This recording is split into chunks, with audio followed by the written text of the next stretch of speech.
그랬더니 이제 우리가 영어 얘기를 제가 드렸는데 네. 제가 수학을 잘 모르니까 정말 네. 수학을 물어보면 대답을 저는 못 해주겠더라고요. 네. 그래서 수학은 어떻게 해야 되는지, 홈스쿨 할 때 어떻게 해야 되는지, 그리고 선행을 정말 많이 들었거든요. 네. 주변 엄마들 만나면 뭐 수학 선행 얘기, 뭐 어느 학원 어디까지 뺐다더라, 네. 막 누구 엄마 어디까지. 그런데 도대체 선행은 언제 어디까지 해야 되는 게 맞는 네. 건지. 요즘에는 중학교가 예전에는 심화가 없었다는데 중등 과정에도 심화가 많이 생겨가지고 네. 이게 뭐 선행도 해야지 심화도 해야지 이게 머리가 너무 아프거든요. 네, 그리고 뭐 수학 종류는 왜 이렇게 많아요? 또 심화가 그냥 심화가 아니라 무슨 브랜드도 있잖아요. 네, 맞아요. 팩X 뭐 네. 필 뭐 이렇게 있잖아요. 뭐 그런 것들이 많기 때문에 그걸 언제 다 하나 막 이렇게 고민이 굉장히 많았었던 4, 5, 6학년이었어요. 그래서 그거를 좀 말씀을 해주시면 도움이 많이 될 것 같아요. 네. 네. 수학은 4학년, 5학년, 6학년 이제 이때부터 수학 포기자 친구들이 많이 생겨요. 근데 옛날부터도 우리가 중학교 되면 수포자 이랬잖아요. 근데 사실상 그 수포자가 그 전에는 고등학생이었다가 이제는 중학교에서 수포자가 발생이 많이 하더니 이제는 초등학교 2학년 때 수포자가 많이 생긴다고 해요. 점점 단계 이제 친구들의 그 나이가 어려지고 있는 거죠. 수학을 포기하는 나이가. 그런데 너무나도 아까 말씀하셨다시피 수학의 범위가 너무나도 이제 옛날에는 계산만 잘하면 됐다면 맞아요. 이제는 그 범위가 수학도 많이 넓어졌어요. 사고력 수학도 따로 잘해야 맞아요. 되고, 예, 연산도 잘해야 되고, 예, 아까 말씀하신 대로 심화도 또 해야 되고, 예, 여러 가지 문제들이 있는데 사실상 수학을 왜 공부를 해야 되는지, 수학이 이렇게 여러 가지 종류별로 많아지면서 왜 이렇게 수학이 조금 까다롭고 복잡하고 어렵게 됐는지, 왜 수학의 폭이 넓어지게 됐는지 여기서 우리가 잠시 한번 생각을 해볼 필요가 있는데요. 네. 예전에 우리가 학교 다닐 때 기억나세요? 그땐 사실 다음을 계산하시오. 그래서 우리는 사실 계산만 하면 네. 됐었어요. 그쵸?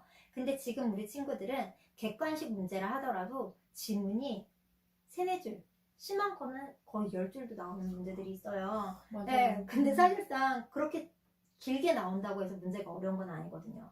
근데 우리 친구들이 그런 문제가 길게 나오면 포기를 하고 바로 별을 해갖고 오는 친구들이 많아요. 나 이거 모르겠어요.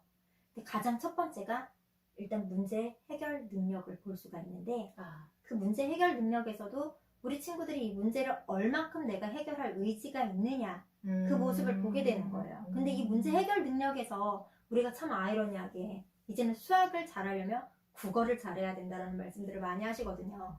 왜냐면 이제는 수학 공부를 함에 있어서도 독서가 굉장히 중요해요. 독해 능력이 중요하기 때문이에요. 아이들이 이제는 서술형으로 많이 문제가 나오다 보니까 문제를 읽고 해결하는 능력이 일단 필요해요. 그래서 저는 우리 친구들한테 많이 이야기하거든요. 얘들아, 너네 보물찾기 알지? 라고 이야기를 많이 해요. 그래서 이 지문들 안에 힌트가 숨어져 있어. 이 그림 안에 힌트가 숨어져 있어. 이게 괜히 있는 게 아니야. 오늘 나한테 알려주려고 하는 게 뭔지 우리 보물찾기 하듯이 한번 찾아볼까? 하고 이렇게 이야기를 해요. 처음에는 아이들이 굉장히 그 긴 문장을 내가 스스로 혼자 읽는 걸 싫어해요. 특히 남자아이들. 예, 정말 싫어요. 눈을 한번 쓱 보고 아 모르겠어요. 이렇게 하는 친구들이 굉장히 많거든요. 예, 근데 그렇다라는 이유는 아이들이 글자, 이 글밥이라고 하죠. 이 글자들이 눈에 아이들이 들어오는 게 익숙하지가 않은 거예요. 특히 요즘은 아이들이 아까 우리가 부모님들이 가장 많이 걱정하면서 우리 친구들이 가장 스트레스를 많이 풀고 있는 게 게임 그리고 미디어 사용을 많이 하고 있다는 게 문제점이 됐었는데 그런 것들을 우리 친구들이 사실 책도 이제 요즘에 읽어주는 동화 뭐 이런 걸 해서 미디어로 많이 보고 그 안에서 조금 해결하고 또 구현으로 또 듣고 이렇게 하는 것도 많이 보긴 하는데 그건 어렸을 때 여러 가지 좀 아이들한테 그 필요한 호기심 이런 자극용으로는 좋지만 이제 아이들이 고학력이 될수록 이 글자를 직접 읽고 자꾸 이 글자를 이제 그 의미를 파악을 하려고 하는 능력이 필요해요. 그게 바로 다 독해 능력인 거잖아요. 그렇죠. 네, 그래서 우리 친구들이 이 문제를 읽고 이 문제가 나한테 하려고 하는 말이 무엇인지 그거를 찾아낼 수 있어야 되거든요. 그래서 저는 친구들한테 얘기해요. 그냥 편하게 얘가 친구라고 생각을 해봐. 이 친구가 나한테 하고자 하는 말이 뭘까? 하고 이렇게 이제 아이들한테 저도 자꾸만 질문을 통해서 이야기를 하려고 하거든요. 좋은 방법 같아요. 네, 그러면 아이들이 그 문장을 다시 한번 읽어봐요. 안 될 때는 소리 내서 읽으라고 해요. 그래서 자꾸만 읽어보고 하다 보면 그 안에서 내가 찾은 힌트가 무엇인지, 그래서 그 힌트를 가지고 그럼 내가 알고 있는 공식을 어떻게 대입하면 좋은지, 그렇게까지 아이들을 조금 기다려주는 연습을 하시면서 조금 수학 문제를 풀리시면 아이들이 흥미를 잃지 않고 풀 수 있게 돼요. 근데 우리 어머님들이 일단 마음은 다급하세요. 많이 급하죠. 그쵸. 그리고 못하면 여기서 막 올라와. 맞아요. 그리고 2008년도 이후부터 아이들이 스토리텔링 막 이렇게 시작을 해가지고 수학이 굉장히 많이 바뀌었었잖아요. 그러다 보니까 어머님들이 이거 뭐예요 이렇게 들고 오시는 어머님들이 굉장히 많았어요. 지금은 이제 이게 많이 안정화가 됐고 이제 사고력 수학이다 뭐다 해서 이제 어머님들이 애들 수학 문장이 이러니까 우리가 이런 공부도 해야 되는구나라고 어느 정도 많은 정보 지식이 있으셔서 공부를 하실 수가 있게 됐는데, 그럼에도 불구하고 놓치시고 가시는 부분들이 바로 이 독해 능력인 거거든요. 그래서 네, 이 부분들이 아이들한테 연습이 될 수 있도록 책 읽기를 꾸준히 시켜주시는 게 좋고요. 너무나도 수학 문제, 서술형 문제를 풀기 힘들어하는 친구들은 국어 문제집을 같이 풀려주시면 굉장히 도움이 많이 돼요. 네, 국어 문제집 어려운 거 풀실 필요 없이 고학년에 맞게끔 4학년 1학기면은 4학년 1학기에 맞는 그 국어책 있잖아요. 국어 학교 그 교과에 따른 그 국어 문제집. 네, 그 문제집을 한 권 사셔가지고 아이들이 그걸 스스로 풀어보는 능력을 해주시다 보면 아이들이 그 안에서 문제를 읽고 찾는 능력이 굉장히 높아질 수 있게 된답니다. 네, 그리고 어머님들이 이제 이 수학을 선행을 얼만큼 해야 돼요? 정말 이 고민을 많이 하실 거예요. 정말 많이 했어요. 그쵸? 토론도 네. 많이 하고. 네, 이 수학은 깊이 있게 나가는 학문이잖아요. 어떻게 보면 우리가 영어나 국어 같은 경우에는 어휘를 얼만큼 많이 알고 또 내가 또 이런 상식도 이런 이야기들도 얼만큼 접하고 또 어떤 문학을 많이 읽었느냐에 따라서 좀 이 상식선이나 이런 대할 수 있는 폭들이 넓어진다면, 수학은 문장이 어렵고 문제가 어렵다고 해서 심화라고 해가지고 새로운 수학 공식이 나오는 게 아니에요. 그냥 그 안에서 깊이 있게 우리가 조금 파고들어서 조금 폭은 좁지만 깊이 있게 들어가는 학문이라고 조금 생각을 하시면 될 것 같아요. 네, 그래서 우리 친구들이 네, 사실상 늦어도 5학년부터는 심화 문제집을 꼭 풀어보시는 게 좋아요. 학원에서 우리 친구들이 선행을 빨리 나가고는 있지만 네. 그 선행 나가는 것보다도 더 중요한 게 심화예요. 그 학년에 맞는 심화. 왜냐면 5학년에서 배우는 그 최소 공배수, 최대 공약수 그 부분들이 중학교 1학년 가면 바로 나와요. 네. 그러다 보니까 이 초등학교 5학년 때 이 개념을 놓치고 가는 친구들이 그 뒤에 가면 그것들을 또다시 새롭게 나 이거 잘 못했던 건데 이거 어떡하지? 이러면서 그냥 포기를 하는 경우가 많거든요. 위축이 되는. 그렇죠. 특히 중학교 1학년들이 이제 시험이 없어졌잖아요. 그러다 보니까 중학교 1학년 수학을 그냥 놓치고 가는 친구들이 굉장히 많거든요. 근데 사실상 초등학교 5학년 때 심화를 많이 푼 친구들은 중학교 1학년 수학이 그렇게 어렵지가 않아요. 아니 실제로 지금 네. 중학교 그 문제를 봤더니 네. 1학년 시험이 서술형만 본다고 하더라고요. 네. 어떤 학교에서는 그런 학교도 많아요. 서술형을 딱 4문제를 주는 거예요. 네. 4문제를 주고 3문제는 공통이고 4번째 문제를 상, 중, 하 이렇게 나눠놓고 네. 학생들한테 선택을 하게 한대요. 네. 나는 상 문제를 풀 거야. 그러면 이제 상 문제를 다 맞출 경우에 이 점수를 다 가져가서 만점이 그쵸. 되는 거고, 중 문제를 풀 거야 하는 친구는 다 풀어도 90점밖에 안 되는 거고, 네. 만약에 이거를 내가 상을 선택했으나 틀렸어. 그러면 점수를 가져갈 수가 없더라고요. 그렇죠. 깜짝 놀랐어요. 이게 현실이구나. 이게 수학의 현실이구나. 네. 뭐 풀이 과정 뭐 이런 것도 안 보고 그냥 그 학교 같은 경우에 다른 학교는 어떤지 모르겠어요. 제가 알아본 그 학교에서는 아예 네. 그냥 이거는 그 근데 그 난이도 있는 문제가 바로 심화 문제 수준, 최고 수준의 그런 문제를 가장 어려운 상 중하에서 상 문제로 낸다고 하더라고요. 네. 요즘은 학교장 재량에 따라서 조금 시험 방법이나 이런 네. 여러 가지들도 달라질 수 있고 또 혁신 학교냐 아니냐에 따라서도 또 네. 많이 달라질 수가 있어요. 그래서 이제 학교별로 이제 어떻게 진행되느냐에 따라 달라지지만 우리 친구들이 그 깊이 생각할 수 있는 그 능력은 중학교 올라가서 바로 되는 것이 아니에요. 근데 그렇다고 또 이제 4학년, 3학년 어린 친구들, 초등학교 특히 1학년부터 3학년까지 또 막 수학을 공부를 시키겠다고 하시는 분들은 또 이런 친구들은 또 금방 실증을 내고 못하게 돼요.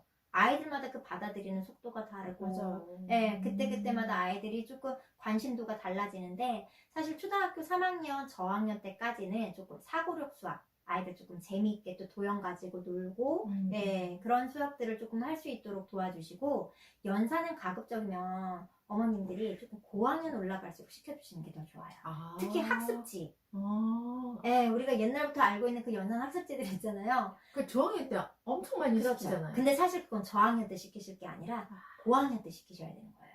저학년 때 너무 아이들을 연산이나 또 어려운 문제에 너무 많이 노출을 시켜주면 아이들이 사고력이 많이 죽어버려요. 근데 이 사고력을 키울 수 있는 시기가 또 아이들이 저학년 때거든요. 그렇기 때문에 사고력 수학을 저학년 때 시켜주시고 조금 심화대로 이제 심화로 이렇게 나가면서 수학을 좀 탄탄대로로 이제 맞추는 그런 작업들, 우리 아이가 연산이 부족해요 하면 연산은 조금 그런 걸 도울 수 있는 이런 학습지를 넣어주는 시기는 거의 보통 초등학교 5학년 이후부터 넣어주시면 효과를 굉장히 많이 보실 수가 있어요. 왜냐면 아이들이 우리가 아기 때는 사실상 개월수에 따라서 너무나도 큰 차이가 나잖아요. 같은 나이더라도. 그렇죠. 그러니까 부모님들이 그것을 다 인지를 하시고 저 아이는 걷는데 우리 애는 아직 못 걸어요. 이런 얘기 안 하시잖아요. 아, 우리 애는 좀 늦어지나 보다 이러는데 부모님들이 초등학교 입학하시면서부터 그 모든 걸 다 잊으세요. 그렇죠. 거기에서는 수준이 일단 같다고 봐버리는 그런 그렇죠. 착각에 빠질 수밖에 네. 없죠. 근데도 아이들이 자라는 아이들이 계속 20살까지 성장을 하잖아요. 이 뇌도 계속 성장을 하고 있고, 애들이 계속 성장을 하고 있는데 아이들마다 발달 속도는 계속 다 다르기 때문에 그 달라지는 그 시점들이 있어요. 그래서 우리 애는 근데 아직 저학년 때도 연산도 잘하고 선생님 이런 거에 관심이 많아요 하면 그 친구는 계속 할 수 있어요. 그렇죠. 하지만 그게 아닌데 너무 힘들어하는 친구한테 저 아이는 여기까지 하던데 옆집에 누구는 여기까지 하던데 하면서 그렇게 시키실 필요는 절대 없다는 거죠. 다만 수학을 5학년 때부터는 꼭 심화 이상은 꼭 시켜주시는 게 좋다. 그리고 학원을 보낼 때도 부모님들이 선행을 많이 하시는데 학원 내가 불안해서 내 아이를 선행을 보내신다고 하면 집에서는 반드시 꼭 복습을 시키셔야 돼요. 예, 그 학년에 맞는 복습만 시키시면 돼요. 예, 맞아요. 그렇기 때문에 초등학교 5학년 때부터는 뭐 예를 들어서 방학 동안에 문제집 한 권으로 선행을 했어요. 그러면은 3월 달부터는 학교 진도에 맞춰서 또 비슷한 수준의 문제를 또 풀어요. 그러면서 동시에 심화 문제집을 같이 푸는 거예요. 그렇게 되면 한 학기에 이렇게 3번을 풀 수가 있게 되겠죠. 그렇게 되면 수학을 못하던 친구들도 6개월 또는 1년 이상이 되면 수학에 대한 흥미를 갖게 돼요. 근데 그때 반드시 부모님들이 하실 일이 있어요. 뭐죠? 기다려주시는 거죠. 왜냐면 어머님들이 아이들이 문장 긴 거를 읽고서는 아직 훈련이 안 됐는데 어머님 답답하신 거예요. 그럼 옆에서 막 읽고 해석을 하세요. 그러면서 하시는 말씀이 뭐예요? 또 이것도 몰라! 이렇게 돼요. 맞아. 내 말이. 그렇죠. 근데 그러다 보면 아이들은 위축이 돼요.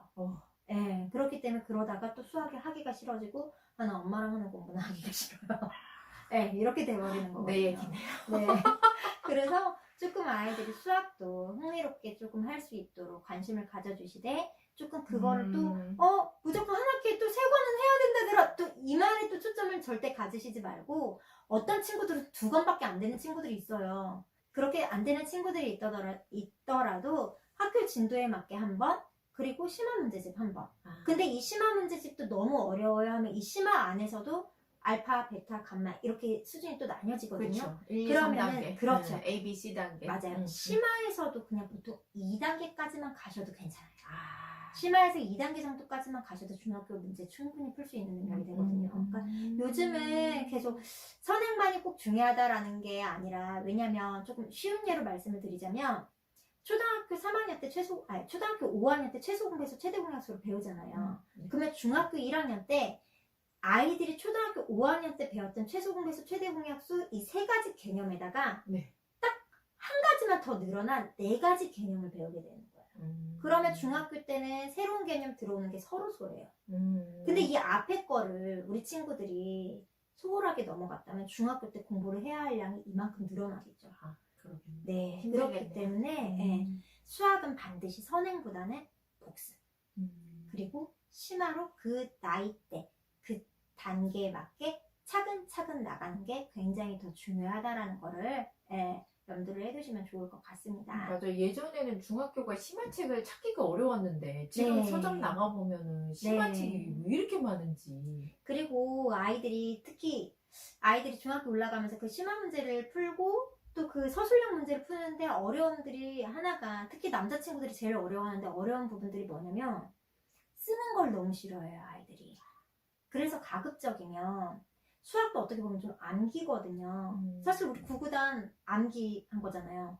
외웠으니까 바로바로 우리가 하는 거잖아요. 예. 그렇기 때문에 조금 공식들은 아이들이 외웠더라도 계산을 할 때 조금 우리가 뭐 구구단 같은 거 뭐 37에 21 뭐 이런 건 그냥 바로바로 암산을 해서 해야 되는 거지만 이게 암기를 했기 때문에 그냥 암산이 나오는 거예요. 속도가 붙는 그렇죠. 근데 아이들이 모든 계산을 내가 다 알다 보니까 이제 모든 계산을 다 머릿속으로 하려고 그래요. 특히 남자아이들 쓰는 걸 너무 싫어해요. 근데 써야 돼요. 네. 그리고 그 서술형 문제들이 점수가 그 풀이 과정 하나하나당 1점씩 들어가요. 네, 그렇다고 네. 하더라고요. 이게 그러다 많아도 보니까 감점, 네. 모자라도 감점. 네, 맞아요. 선생님들이 요구하는 그 풀이 단계가 꼭 들어가야 되기 네, 때문에 우리 친구들이 심화를 풀면 좋은 점이, 선행보다도 그냥 그 학년에 맞는 심화를 풀면 좋은 점이 아이들이 자꾸만 공식을 쓰게 돼요. 그래서 우리 친구들이 자꾸만 수학 연습장에다가 자꾸만 풀이 과정을 써가면서 할 수 있도록 그 훈련이 되다 보면 중학교 가서도 크게 어렵지가 않게 된답니다. 네, 그래서 우리 친구들이 사실 이 수학을 할 때는 문제 해결 능력을 키우기 위해서 하는 거예요. 이 문제 해결 능력을 키우는 이유는 아이들이 굉장히 이제 특히 중학교 올라가면 친구들이 많이 하는 이야기가 선생님, 이 1차 방정식 활용을, 아이들 1차 방정식 활용부터 애들 멘붕이 오기 시작하거든요. 선생님, 이 1차 방정식 활용을 한다고 해가지고 제가 나중에 커서 생활에 지장 있는 거 아니잖아요. 어디다 써? 해야 돼요? 네, 막 애들이 이래요. 영어는 말이라도 하죠, 선생님. 수학은 왜 이거 해야 돼요? 이렇게 말하는 친구들이 굉장히 많아요. 그래서 우리가 그 친구들한테 이제 어떻게 이야기를 해주냐면요. 문제 해결 능력을 키우기 위해서 수학을 공부를 하는 거다라고 이야기를 해줘요. 자, 왜냐면 우리 친구들이 어려운 문제를 한 문제 한 문제 풀어가다 보면 성취감이 느껴지잖아요. 아, 나 이 어려운 거 그때 풀어봤어. 이 희열이 있거든요. 맞아요. 네. 근데 이걸 풀어냈던 그 한 번, 두 번의 이 경험이 쌓이면 아이들이 어떤 어려운 문제가 와도 나 이거 해볼 수 있어. 맞아요. 이게 생기는 거예요. 영어도 그렇거든요. 맞아요. 네. 그래서 우리 친구들한테 그 문제 해결 능력을 키워주기 위해서 우리가 심화 문제에 도전을 하게 되는 거고, 또 한 가지 어머님들이 조금 걱정하시는 부분이, 채점을 하시다 보면 많이 틀려, 틀린 것도 틀리고, 그럼 거기에서 이제 걱정을 하시다가 버럭 화를 내거든요. 왜 전에 이걸 했는데 또 틀린 거야? 그렇죠. 화를 내시면 안 돼요. 저는 화가 나는데. 저는 가르치는 학생이 11번까지 똑같은 문제 틀려와도 다시 풀리게 한 적이 있어요. 근데 아이가 12번째 되니까 해내더라고요. 근데 그만큼까지 기다려주는 그 시간이 필요한 거예요. 근데 그걸 그렇게 해냈던 친구들이 결국은 그 했던 경험으로 인해서, 아, 맞아, 나 이거 그때 실패 한 번 했지만 해봤더니 다시 됐었어. 맞아요. 나 해볼 거야. 이렇게 용기가 생기게 되고, 맞아요. 그 문제 해결 능력이 생기게 돼요. 그리고 특히 수학을 잘해야 이제 또 과학도 잘한다고 하잖아요. 왜냐면 뭐 소금물이나 뭐 속력 구하는 이런 문제들이 과학에도 그대로 또 나와요. 근데 수학에서 이런 흥미들을 잃어버린 친구들이 과학에 나오면, 아, 나 머리 아파, 나 이제 과학도 싫어, 이렇게 돼버리거든요. 그렇기 때문에 우리 친구들이 그 단계를 하나하나 차근차근 밟아 나갈 수 있도록 조금 부모님들이 기다려주시는 연습을 해주셨으면 좋겠고요. 이 문제 해결 능력이 굉장히 중요함에 있어서 또 하나 또 중요한 부분이 있어요. 요즘에 우리 친구들한테 가장 중요하게 또 보는 부분들이 과제 집착력이에요. 네, 우리가 이 과제 집착력이라는 거는 내가 이 문제를 얼만큼 포기하지 않고 끈기 있게 풀어나가려고 하는지 그런 모습들을 보는데, 이 과제 집착력이랑 이 문제 해결 능력 같은 경우에는 영재성 검사하는 곳에서도 굉장히 중요시하게 보는 문제들이거든요. 그렇기 때문에 어머님들이 우리 친구들이 포기하지 않도록 도와주시는 게 굉장히 중요하고요. 맞아요. 이 과제 집착력을 높이기 위해서 그럼 어디 학원을 가야 되나요? 이렇게 또 말씀하시는 분들이 있는데, 아까 전에도 우리가 이야기를 나눴듯이 집에서 그 작은 습관 하나하나들이 모여서 나중에 아이들한테 학습에 정말 중요한 영향을 끼치게 된다는 걸 생각을 하셨으면 좋겠어요. 그래서 아주 큽니다. 그렇죠. 그래서 우리 친구들한테 집안일 하나 조금 시켜주는 게 사실 어떻게 보면 이 어린아이를 그럴 시간을 공부하는 게 낫지 않을까요? 이게 결코 아니거든요. 그냥 아이들한테 너는 오늘 물당번이야. 너는 오늘 수자당번이야. 이번 주는 너가 해야 할 일이 뭘까? 너가 이 안에서 엄마를 도와줄 수 있는 방법이 뭘까? 왜냐면 자녀들도 가족의 구성원이기 때문에 그렇죠. 같이 그거를 점점 해내다 보면 나도 이거를 해낼 수 있어라는 게 조금씩 쌓이게 돼요. 그래서 사실상 어린 나이 때부터 아이들한테 엄마가 이거 빨래 개켰는데 이거는 네 방 서랍장에다가 갖다 넣어주면 참 좋겠다. 이런 식으로 하면서 아이들이랑 소통도 하면서 자연스럽게 그런 훈련들을 시키다 보면은 아이들이 그 모든 부분들이 쌓여서 학습 능력도 좋아지게 된다는 거죠. 네, 그래서 오늘 우리 부모님들이랑 이렇게 또 홈스쿨에 대해서 우리가 여러 가지 방법들에 대해서 또 알아봤잖아요. 네네네. 근데 사실상 요즘에 또다시 또 떠오르는 핵심들이 있어요. 바로 공부 정서. 공부 그쵸? 정서 말 네. 많이 하시죠? 네, 이 공부 정서에 대해서도 굉장히 많이 말씀을 하시는데 우리 애도 공부 정서가 좀 높았으면 좋겠어요. 네, 근데 그런 부분들을 또 높이려고 우리가 그럼 어떻게 하면 높일 수 있을까요? 또 라고 많이들 이야기를 하세요. 근데 사실 아이들이 자존감이 떨어지다 보면 공부를 잘할 수가 없게 돼요. 아무리 똑똑한 아이들도 자존감이 떨어지고 나면 할 수가 없어요. 하기가 힘들어져요. 그럼 그 자존감을 어떻게 높여야 되나요? 라고 많이들 물어보시는데 바로 그 말 한마디. 네, 그 한마디가 아이들을 자존감을 높게 만들 수도 있고 낮출 수도 있어요. 그래서 저는 사실 오늘 부모님들께 가장 조금 핵심적으로 좀 드리고 싶은 이야기가 홈스쿨을 함에 있어서 언어, 아이들이랑 대화를 잘하기. 이게 가장 중요한 핵심 요소라고 봐요. 대화를 잘할 수 있는 뭐 그런 네. 좋은 조언이나 방법이 아니면 그쵸. 하지 말아야 돼요 뭐 이런 거 있을 거 반드시 같은데 네. 왠지 좀 예상이 가기도 하고 네. 자, 네. 물어보겠어요. 네. 엄마, 나 코로나라서 너무 힘들어요. 나 친구들도 못 만나고 사실 온라인 얘기하는 거 도대체 온라인 수업하는 것도 뭔지 모르겠고 나 너무 힘들고 막 짜증나요. 과거에 나도 힘들다. 우리 어머니들 그러시면 너만 힘드냐? 나도 힘들어. 모두 다 힘들어. 이렇게 이야기를 하시는데 그러다 보면 우리 친구들이 사실 엄마한테 이렇게 이야기를 할 때 엄마 나 좀 봐주세요. 나랑 공감 좀 해주세요. 이런 마음들로 아이들이 다가오는 거거든요. 그러면 아이들이 열린 마음으로 엄마한테 질문을 하는 거기 때문에 어머님들도 열린 대답을 해주셔야 돼요. 네, 그 열린 대답을 해주시기 위해서는 일단은 잘 듣고 경청을 하셔야 되고 또 공감을 하셔야 되고 아이가 요즘에 말하는 주제들이 있을 거잖아요. 네네. 그럼 그 말하는 주제 속에서 우리 아이가 요즘에 어떤 것에 관심이 있는지 같이 관심을 가져주시는 게 굉장히 중요해요. 엄마 오늘 런닝맨 한다고 하는데 엄마 너무 재밌을 것 같잖아요? 또 과거에 너 맨날 텔레비만 보니? 그렇죠. 우리 보통 야 그거는 나중에 좀 생각하고 지금 너 공부 다 했어? 막 이렇게 이야기를 하세요. 근데 우리 부모님들이 알게 모르게 아이들한테 비난의 말, 경멸의 말 굉장히 많이 하고 계시거든요. 이 비난의 말이 너는 도대체 왜? 너 왜 이것밖에 못해? 넌 늘 항상 너 이런 식이더라? 이런 말씀을 하세요. 너 맨날 그러더라? 네, 근데 그런 말은 아이한테 독이 되는 말이에요. 그리고 아휴 형 반만 닮아봐라. 야 옆집에 누구는 이렇다던데 너 왜 이러니 도대체? 이런 말들은 아이한테 경멸의 말이에요. 근데 사실 이런 경멸의 말을 지속적으로 듣고 자란 아이들은 자존감이 높아질 수 없다고 해요. 그렇기 때문에 우리 부모님들이 오늘부터라도 내 자녀의 기를 살리고 자존감을 높여주기 위해서 대화를 반드시 잘하셔야 된다는 거.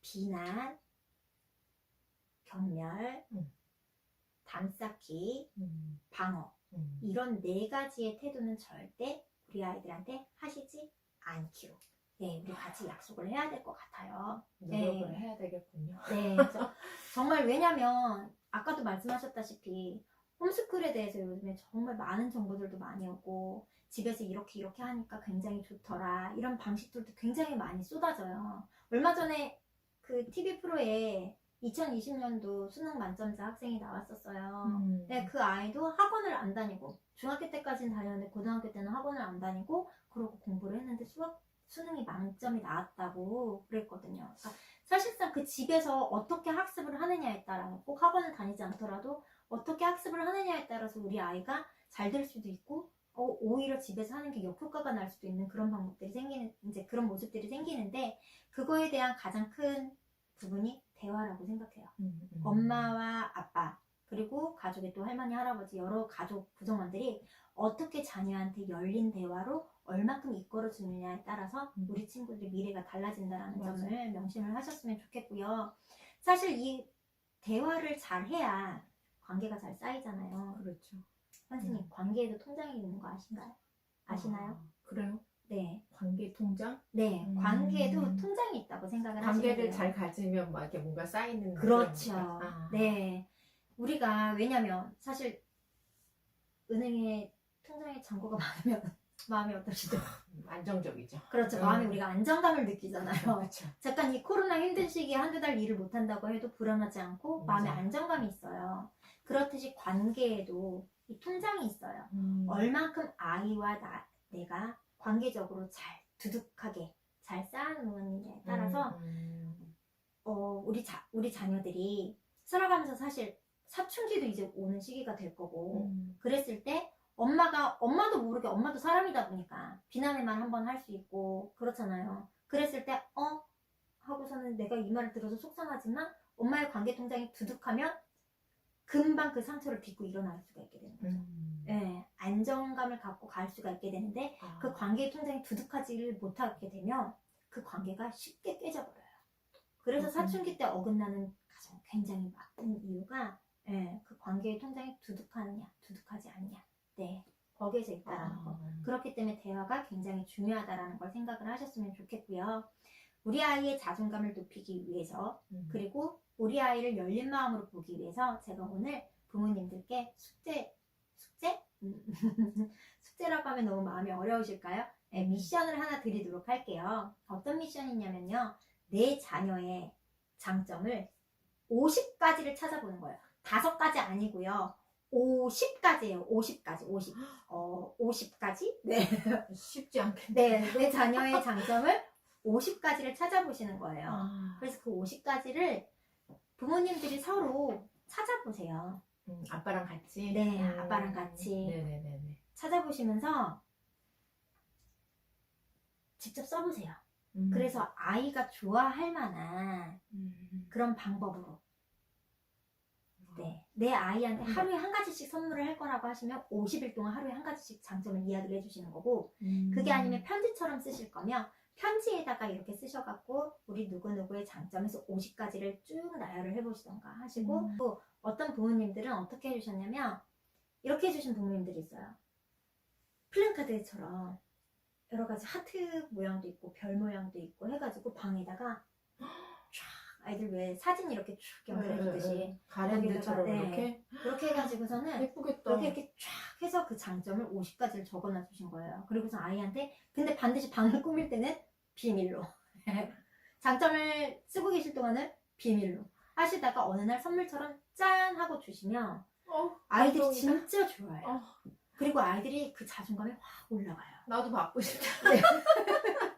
받고 싶으시죠? 근데 저희가 사실 이제 이런 부모교육을 하거나 학습 코칭 상담을 하거나 할 때 가장 제일 먼저 하는 게 배우자예요.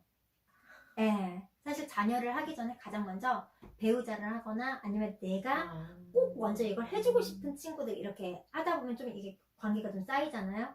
그러고 난 뒤에 이제 또 자녀들도 하거든요. 근데 우리 부모님들은 먼저 한번 자녀들한테 해보시면 참 좋을 것 같아요. 근데 저도 저희 신랑이랑 같이 해봤었어요.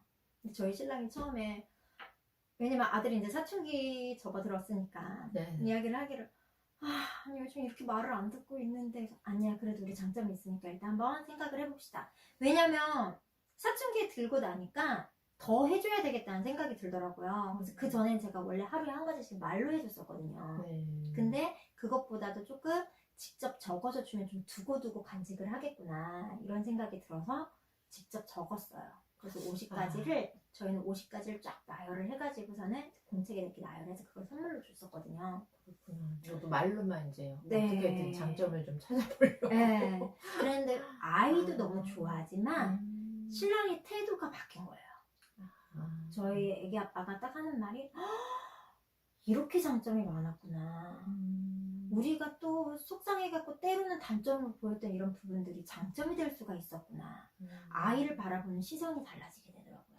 그것만큼 사실상 가장 좋은 게 없거든요. 그렇기 때문에 우리 친구들의 장점을 꼭 찾아보시고 그거를 꼭 선물로 만드셔서 선물로 한번 주시는 건 어떨까? 네. 꼭 해보셨으면 좋겠습니다. 네. 네, 이제 오늘 우리가 이렇게 마무리를 하면서 아까 우리가 시선 차단에 대해서 잠시 이야기를 했잖아요. 네. 우리 친구들은 하나님이 주신 귀한 자녀들이에요. 맞아요. 그렇다 보니까 우리가 세상의 시선에 따라서 가는 것이 아니라 하나님께서 내 자녀한테 주신 달란트가 무엇일지 우리가 좀 생각을 해봤으면 좋겠고요. 또 한 가지 또 미션을 드리고 싶은 게 있죠. 우리 친구들은 또 믿음의 자녀들이잖아요. 우리가 세상을 살아가다 보면 사실 믿는 사람들, 안 믿는 사람들을 많이 만나보게 되는데 우리가 사실 교육자 입장에서도 믿는 가정의 자녀들이랑 믿지 않는 자녀들의 가정을 만나면 많이 다르게 되더라고요. 그래서 우리 친구들이 올해는 어렵더라도 꼭 성경 1독을 꼭 할 수 있도록 격려를 해주셨으면 좋겠어요. 선생님도 자녀분 성경 1독 해보셨죠?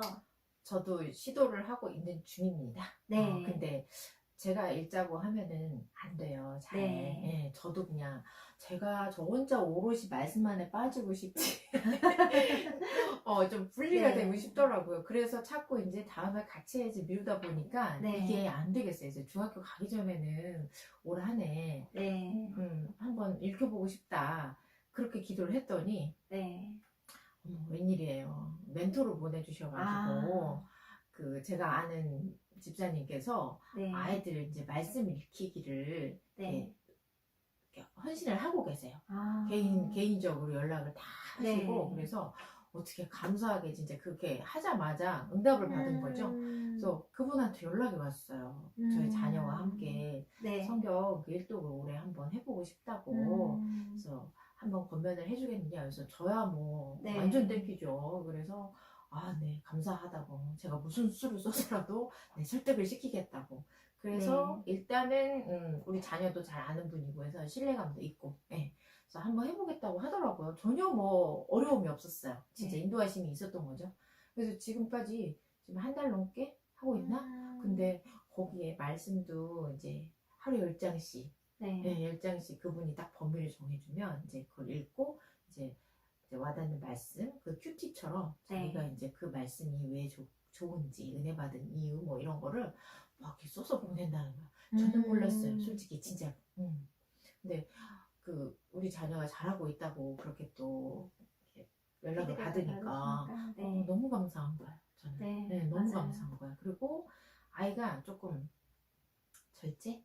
네. 그리고 내가 이거 이렇게까지 하면 안 되지 어느 정도 선에서 이제 브레이크를 걸 수 있는 힘을 갖게 해주시길 제가 기도를 하고 있거든요. 네. 지금 시기가 이제 사춘기도 왔고 이제 매체는 뭐 너무 발달돼 있고, 그래서 그게 절제할 수 있는 분별할 수 있는 능력이 상당히 중요한데 네. 말씀을 통해서 하나님과도 좀 가까워지고, 네. 그래서 그런 것들 세상적인 것들로부터 조금 분별하고 절제해 나갈 수 있는 그런 힘을 조금 얻을 수 있는 귀한 시간이 됐으면 하는 그런 소망이 있습니다. 맞아요. 그리고 우리가 현장에서 많은 친구들을 만나지만 정말 믿음의 가정의 친구들과 믿지 않는 친구들의 조금씩 정말 우리 눈에만 보이는 그런 것들이 있잖아요. 있어요. 네. 확연히 있습니다. 확연히 다릅니다. 저희 눈에만 보일 수 있는데 네. 저희 눈이 보기에는 상당히 그게 커요. 맞아요. 그 아이들의 일단 현장에서 보면 아이들이 무슨 뭐 이렇게 어려운 단계 레벨업을 막 해야 돼요. 근데 다음에는 이러한 걸 해서 과제가 할 게 이제 엄청 늘어나잖아요. 그랬을 때 처음에는 다 하고 싫어요. 어려울 것 같아요. 그냥 선생님 좀 나중에 하면 안 돼요. 뭐 이렇게 여러 가지 얘기들을 다 하죠. 모두 다. 저도 이제 한편으로 이 아들이 다음에는 이걸 할 수 있을까 이제 생각을 하기도 하지만 그래도 여태까지 했던 애들이니까 여태까지 잘해왔으니까 우리 한번 이렇게 한번 해보자. 뭐 안 돼도 뭐 아니면 도 아니겠니? 그래도 우리가 안 하지는 않을 거니까 결과는 나쁘진 않을 거라고 나는 믿는데 이제 그랬을 때 이제 그거를 순종하고 받아들이는 그런 자세가 확연히 틀려요. 맞아요. 억지로 따라오느냐? 그래, 나는 그래도 할 수 있을 거야. 여태까지 내가 이렇게 했고 선생님도 이렇게 한다고 했으니까 할 수 있다고 했으니까 한번 믿어보고 나도 할 거야. 네. 이렇게 긍정적으로 받아들이는 태도는 저 이면에 들어가 보면은 믿는 가정의 아이들이 대체로 많아요. 뭐 맞아요. 100%는 아닐지라도 많습니다. 그래서 말씀이 잘 심어진 친구들, 어머니들이 그 믿음 생활 충실히 하시는 그 가정, 뭐 아니더라도 바쁘시더라도 그 안에 하나님이라는 존재와 그 예수님을 믿는 그 믿음이 있는 그 씨앗이 분명히 구별점이 있더라고요. 네. 네, 그리고 어려운 거 해결을 해야 돼. 나 이게 너무 어려워. 숙제도 너무 많아. 그랬을 때 약속을 했을 때 그 약속을 지키려고 하는 그런 노력, 의지. 네. 예. 우리는 약속을 반드시 지켜야 되는 거잖아요. 맞아요. 말씀 가운데 그걸 배우잖아요. 네. 예. 그렇기 때문에 아이들이 그게 생활화돼 있어요. 설마 늦더라도 뭐 기한이 뭐 오늘까지인데 오늘 못 해왔어. 그래 선생님이 너가 무슨 이유가 있었나 보지. 이제 무슨 이유가 있는지 아이가 얘기를 해요. 그럼 아 그랬구나. 괜찮아. 그러면은 언제까지 해올 수 있겠어? 라고 이제 의견을 물어보면 아이가 그 양심이 있기 때문에 제가 그래도 최소한 언제까지 해오겠습니다. 라고 네. 얘기를 해요. 그래, 알았어. 내가 널 믿고 또 기다려주지. 열심히 해봐. 그러면 또 그 다음에 약속을 지켜서 또 해갖고 와요. 그랬을 때 그냥 넘어가는 게 아니라 어머 너는 어쩜 이렇게 약속을 잘 지키니. 그래서 안 믿는 친구들이 있으면 보란듯이 조금 네. 역시 말씀 교육이 잘 돼 있구나. 막 제가 일부러 오버해서 막 네. 그렇게 얘기를 하거든요. 그러면 아이들이 아 내가 말씀을 안 읽는데 선생님 말씀을 읽었다 그러면 말씀 좀 네. 읽어볼까 하게 관심을 갖기도 하고 그런 사례도 더러 많았어요. 예. 그리고 이제 그런 친구들 보면은 어려움에 처했을 때 그걸 해결하고 나는 할 수 있어 할 수 있어 그 용기를 내는 때 그 용기를 맞아요. 내는 힘이 굉장히 큽니다. 맞아요. 그리고 그 용기를 내서 그 다음에 그 어려움을 넘는 그 문제 해결 능력, 네. 예. 그런 것 또한 그 아이들에게는 보이지 않는 힘이 있어요. 맞아요. 네. 정말 나 하기 싫어. 나 너무 힘들어. 놓기 시작하면은 한도 끝도 없는 게 이제 학습이잖아요. 수포자도 있고 영포자도 있고 막 그럼요. 그렇다고 하는데, 네. 예. 세상적인 걸로 그렇게 판단하지 않고, 그래. 이것도 하나의 과제고 도전이야. 예. 그러면 난 할 수 있을 거야. 그리고 내가 여태까지 저는 아이들한테 여태까지 너희가 해왔던 걸 뒤돌아볼까? 이제 그래요. 그러면 아 내가 벌써 이만큼 했는데 너 언제 선생님 만났지? 저 알파벳도 모르고 왔는데요. 이제 이런 친구들 있어요. 초등학생들 보면 아 근데 지금 뭐 하고 있는 거야? 뭐 그러면 아 내가 열심히 하긴 했구나. 이제 어떤 느낌이 들어? 이렇게 물어봤을 때 그런 대답을 많이 하거든요. 네. 근데 엄마의 그 의지와 그런 걸로 어느 정도까지는 끌고 갈 수 있으나 그 아이의 내면에서 그 힘과 그 용기와 그런 문제를 해결하고 어려움을 넘는 능력은 그 아이 본인 자신 마음에 있거든요. 근데 그거는 이제 스스로 가질 수 있는 게 저는 아니라고 보고 맞아요. 네. 네. 그래서 믿음의 안에서 그 말씀과 더불어서 말씀의 그 증거 삼아서 그걸 항상 그 새기고 있는 친구들은 그게 해결할 수 있는 능력이나 헤쳐나가는 힘이 좀 다르더라고요. 맞아요. 우리 친구들이 사실 부모님의 그 믿음 생활 하시면서 또 부모님들도 생활하시다가 그 고비고비 힘든 순간들도 있고 그때마다 어떻게 하나님을 붙잡고 또 기도하고 말씀하고 어떻게 그 모습들을 이겨나가는지 우리 자녀들이 어려서부터 사실 아니 뱃속에서부터 다 보고 듣고 배우고 있었거든요. 그래서 우리 자녀들은 믿음의 자녀들이기 때문에 하나님께서 더 또한 우리 자녀들을 키움에 있어서 지혜를 허락을 하실 거고요. 또 우리 자녀들이 또 그 앞날의 길이 열릴 수 있도록 우리 자녀들이 그 앞날의 길을 열어주실 거기 때문에 우리 어머님들도 올 한 해 또 자녀들이 더 말씀을 가까이 하면서 또 몸과 마음이 성장하면서 믿음도 같이 성장할 수 있도록 성경 활동을 꼭 할 수 있도록 권면을 해주시면 참 좋을 것 같습니다. 네, 오늘 저희가 드리는 미션은 2가지예요. 첫 번째, 아이의 장점 50가지 찾기. 두 번째, 올해 성경 일독 우리 자녀들이 할 수 있도록 권면하기. 네. 자, 그렇다면 오늘 이제 이렇게 많은 이야기들을 나눠봤는데요. 이제 마지막 마무리로, 네. 우리가 이제 마지막 이제 마무리를 지어야 될 것 같아요. 아까 전에도 우리가 시선에 대한 이야기를 많이 했었잖아요. 주변의 시선을 조금 어느 정도 차단하고 그 시선을 우리 그렇죠. 자녀에게로. 맞아요. 주변의 그런 판단으로 인해 내 자녀가 자기 자신을 평가하는 일이 없도록 주변의 시선을 어느 정도 차단을 해주시고 내 자녀가 보내는 신호가 무엇인지 좀 잘 찾아나가실 수 있는 우리 부모님들이 되셨으면 좋겠어요. 우리 친구들이 그 보내는 신호가 부모님들이 어떻게 받아주시느냐에 따라서 정말 굉장히 다양한 길이 열릴 수가 있게 되는 거거든요. 우리 친구들은 어려서부터 끊임없이 부모님들께 다양한 방법으로 다양한 신호를 보내고 있답니다. 그 신호들을 잘 캐치하셔가지고 내 자녀한테 가장 잘 맞는 길이 무엇인지 우리 자녀를 잘 양육하실 수 있었으면 좋겠습니다. 네, 그러면 오늘은 저희가 여기까지 마치도록 하고요. 네. 마치기 전에 우리가 한 가지 선물을 드리고자 해요. 네, 그 선물이 어떻게 보면 부모님들이 또 원하시는 선물일 수도 있고 아니야 원하셨으면 괜찮아. 좋겠네. 네, 이럴 수도 있지만 음. 자, 이 영상을 보시고 더 궁금한 것이 있거나 좀 상담을 받아보고 싶어요 하시는 부모님들이 있다면 저희가 선착순 5가정에 한해서 저희가 무료로 상담을 해드리려고 해요. 자, 어떻게 신청을 하시면 되냐면요. 전도사님께 신청을 해주시면 저희가 그 5가정은 무료로 아이들 상담을 해드리고 또 학습 코칭 할 수 있는 방법들을 또 안내를 해드릴 테니까요. 이 영상을 보시고 궁금한 사항이 있으시면 전도사님께 많이 문의해 주시면 되겠습니다. 네, 그러면 우리 부모님들 긴 시간 함께 해주셔서 감사하고요. 네, 늘 하나님의 은혜와 축복이 넘치시는 가정이 되시길 함께 기도하도록 하겠습니다. 그럼 저희는 이만 여기서 인사드리도록 할게요. 감사합니다. 감사합니다.